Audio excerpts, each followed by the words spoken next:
Bueno, un gran honor recibir a don Mats Montesinos. Él es profesor de liderazgo organizacional en Purdue University, ¿lo dije bien? Cierto. Señor Montesinos, en Fort Wayne, Indiana, en los Estados Unidos. Es egresado de Western Michigan University, con una maestría en Administración para el Desarrollo y un doctorado en Desarrollo de Recursos Humanos. Sus áreas de investigación, consultoría y enseñanza incluyen desarrollo gerencial. Esos son los temas que aborda el señor Montesinos. Aspectos interculturales de la conducta organizacional, administración y desarrollo de recursos humanos. Ha trabajado en muchísimos sitios, le cuento algunos. Mire, como empleado consultor o entrenador para el Brinkhorst Evaluation Institute, The Upjohn Company, North Central Regional Education Laboratory. ¿Lo dije bien? Cierto. Perfecto. Ha sido becario de Fulbright, en la USAID, también en la Unión Europea. Y bueno, Mats está aquí, Montesinos, para hablar sobre cultura organizacional. Absolutamente. Bienvenido, un gran honor. Muchísimas gracias. Y sobre todo para hablar de este tema que yo como que no lo entiendo mucho. Cultura organizacional. ¿A qué se refiere eso en la vida de los seres humanos? Correcto. La cultura tiene muchísimas expresiones. Mi trabajo no es acerca del arte, no es acerca de la escultura, no es acerca de la cultura material, sino de lo que está detrás, los valores, las normas, los supuestos de la cultura nacional que entonces impactan cómo la gente se comporta en su contexto organizacional, ya sea en el trabajo, ya sea junto con otros, ya sea trabajando en equipo, en el contexto organizacional. Por ejemplo, la manera en que la cultura nos socializa, en cierta medida nos programa a actuar en la organización. Y de eso se trata el libro. Sí, y yo creo que en muchos recursos humanos, o como se dice ahora, talento o capital humano. Como tú lo quieras llamar. Sí. En estos últimos tiempos, muchos directores de Departamento de Recursos Humanos han entendido la importancia de difundir entre sus empleados y empoderar a los empleados de sus misiones, ¿no?, en la sociedad. Correcto. No solo los profesionales de recursos humanos, sino la dirección de las organizaciones en general. Ha pasado muchísimo tiempo, se ha estudiado muchísimo la conducta organizacional, campos como la psicología, la sociología, la antropología, nos han educado con respecto a cómo utilizar mejor la conducta humana para sacar el mayor provecho y para facilitar el desarrollo de ese talento que son los recursos humanos. Desde luego, lo que tenemos aquí en la cabeza determina cómo nosotros actuamos.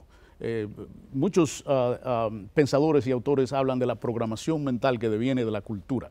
Lo que hice fue pensar en mi propia cultura, la cultura dominicana, a pesar de que leíste algunos nombres. Y a pesar de que tenía 30 años. Correcto, a pesar de que leíste algunos nombres en inglés ahí, yo soy de la línea noroeste, yo soy dominicano de pura cepa, y al escribir sobre comportamiento organizacional, lo que me puse fue a pensar en mi propia conducta organizacional y la de mi gente, y quise hacer un trabajo que describe al dominicano en su contexto organizacional, y por eso he titulado el libro Retrato del Dominicano en la Organización. Cómo nos comportamos los dominicanos en la organización. ¿Y qué descubrió? ¿Sacamos buena nota en comportamiento? Sí, somos buenas, somos gente chévere, somos gente emocional, somos gente energético. Pero hospitalarios. Todo eso. Pero por otro lado también diferimos muchísimo con respecto a otra gente en el mundo. Y esa es una parte importante de mi libro. Hago una comparación de la conducta organizacional del dominicano con gente de casi todos los continentes. Porque de eso se trata. Si para entender, por ejemplo, que nosotros parecemos ser menos impuntuales que los británicos, tenemos que entender de qué se trata eso, de dónde llega eso, por qué somos así y por qué llegamos tarde a una reunión, pero nos quedamos después que la reunión termina, mientras que otros llegan bien tempranito y bien nítido, pero alzan el vuelo inmediatamente. Falta un minuto para que se termine esta entrevista. Correcto. Y se van. ¿Por qué somos más policrónicos que monocrónicos? Está usando ese ejemplo porque me lo ha preguntado mucha gente. ¿Por qué somos más indirectos al tratar el conflicto en la organización que otra gente?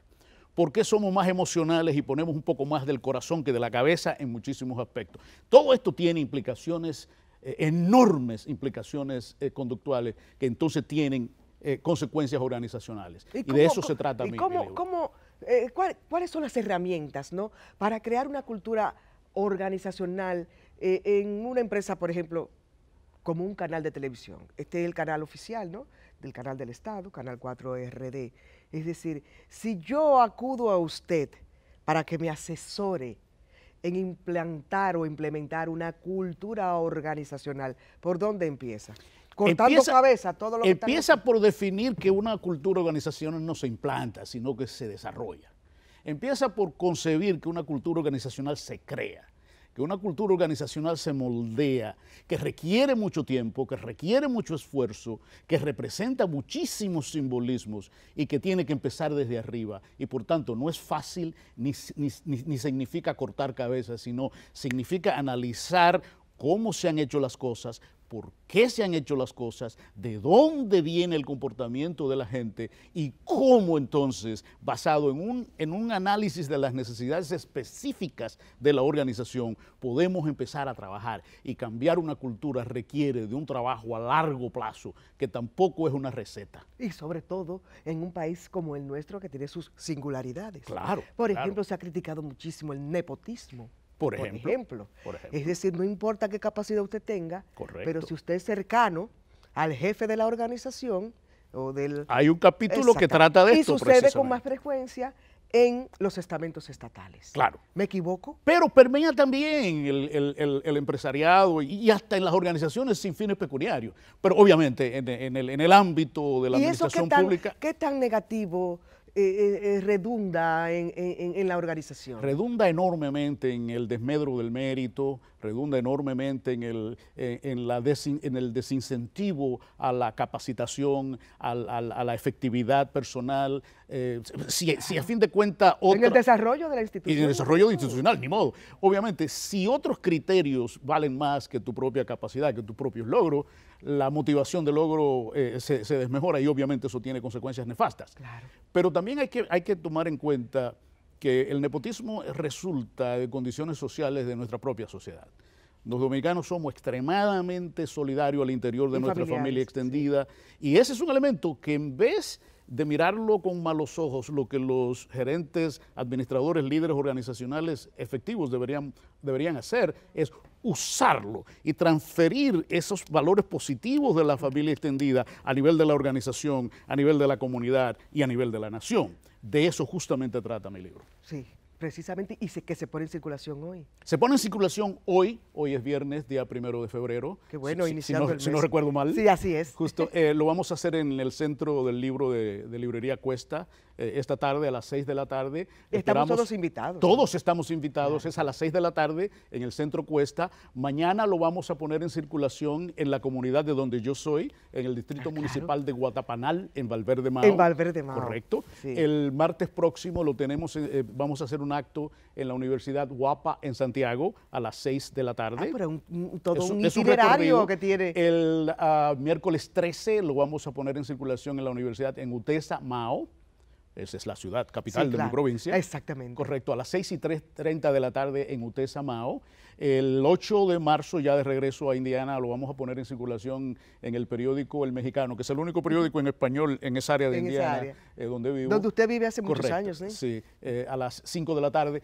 Y el 31 de marzo lo vamos a presentar en el Teatro Rafael Villalona, allá en el Comisionado de Cultura que usted mencionó, que siempre justamente en Manhattan, en New York, para nuestros hermanos y hermanas dominicanos en Nueva York. Mire, en esos análisis, investigaciones, usted auscultando en ese tema que le apasiona, ¿no? El liderazgo. ¿Cuáles falencias encontró usted en sus análisis que tiene la cultura organizacional, a grandes rasgos, quiero decir, en la República Dominicana, y que serían urgentes de resolver? Los dominicanos tendemos a ser mucho más particularistas que universalistas. En otras palabras, menos holísticos, privilegiamos más el trato particular que el universal en términos de las reglas y todo esto. Ahí hay que trabajar. Los dominicanos somos demasiado indirectos cuando, por ejemplo, enfrentamos conflictos. Los dominicanos... O sea, merengueamos. Merengueamos demasiado en ese Argumentos, sentido. Correcto. sí. Y tendemos a privilegiar estilos de solución de conflictos que no tienden a ser los más efectivos. Exacto. Y se hacen ring Correcto. para pelearse. Correcto. Tendemos a ser más personalistas a nivel de la nación, aunque tendemos a ser colectivistas a nivel de la familia, como explicaba antes.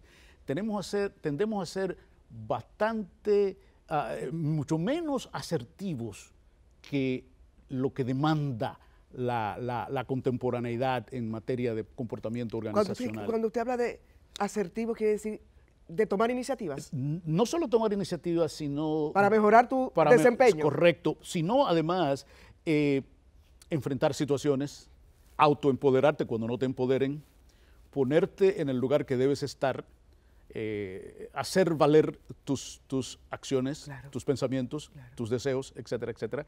Elementos que nos hacen muy diferente, por ejemplo, a los norteamericanos. Yo he vivido 30 años en Estados Unidos, he visitado muchísimo Europa y te puedo contar cuán diferente en ese sentido lo somos. Cuando uno es parte de la diáspora, observa bien las diferencias en ese sentido. Hay mucho que trabajar en muchas otras áreas. Por ejemplo, tendemos a ser mucho más a preferir mucho el control conductual externo que a ponerle atención al giroscopio interno que debemos tener, etcétera. Y todo esto tiene implicaciones, enormes implicaciones en materia de conducta. Así y es. Precisamente son parte de los temas que... Pero por otro lado, déjame decirte que los dominicanos somos una de las gentes más versátiles que te puedas imaginar. Navegamos... Irreciclable. Esa actitud de resiliencia. Sí, sí. Navegamos con extremada pericia las adversidades. Tenemos mucha inteligencia emocional. Correcto. Sí. Y ese es otro, así le llaman inteligencia. y ese es otro capital que tenemos. Claro. Que es sumamente valioso. Somos extremadamente simpáticos y al ser simpáticos utilizamos el humor con maestría. Conectamos con los demás. Una sonrisa siempre. Sí. Eso vende, claro, nos vende, nos compra, somos chulísimos. Esos son caudales que tenemos que aprovechar al máximo. Claro. Pero que el resto de las otras características tiende a minorar el impacto. Exactamente. Entonces, y lo ve como algo negativo cuando es un potencial. Es un potencial, es un capital. Claro. Un capital. Están produciendo en las universidades esos hombres y mujeres que van a formar parte de las empresas en esos temas de liderazgo, de cultura organizacional. No tanto. No hay una formación tan generalizada en esta área. Yo quise estudiar conducta organizacional y tuve que irme del país para hacer una maestría y un doctorado en esto. Claro. Porque no existía. No existía el tema. Apenas había un par de programas de maestrías en administración de recursos humanos y cosas de estas. Y pasé por una en INTEC, por ejemplo, antes de irme. Pero muy pocas jóvenes. Luego, en estos últimos años que he estado fuera del país, varias universidades han empezado, tengo conocimiento de algunas, pero no creo que haya suficiente. No creo que estemos supliendo el profesional que ha de liderar las organizaciones. Creo que las instituciones de educación superior deberían de mirar, ¿no? Correcto. Hacia estos temas. Correcto. Y para profundizar, los invitamos a las 6. A las 6 de la tarde. En el Centro Cuesta del Libro. Correcto. Mats Montesino viene desde Indiana, donde reside hace ya décadas, ¿no?, a presentarnos este trabajo tan interesante y de gran impacto en la cultura organizacional. Ha sido un honor recibirlo. Un honor, Mats, muchísimas gracias. Gracias por compartir en Cita Cultural. Adelante. Recuérdese que en Casa de Teatro estoy junto a Lubil, Patricia Muñoz y Wendy Alba, dirigida por Hamlet Boden, en Pal Gritadero. Hoy y mañana a las 8:30 de la noche. Recuerde que hay un buen teatro en Guloya, en el Teatro Las Máscaras también. Está Noel Ventura en el Teatro Guloya, está Germana Quintana y Lidia Ariza, siempre con su oferta teatral exquisita. Pero está la Semana de la Casa y ahí estamos. Pal Gritadero, viernes hoy 8:30, mañana 8:30 también. Preventa 400 pesos. Si es en la puerta, 500 pesos. Que pasen un buen fin de semana.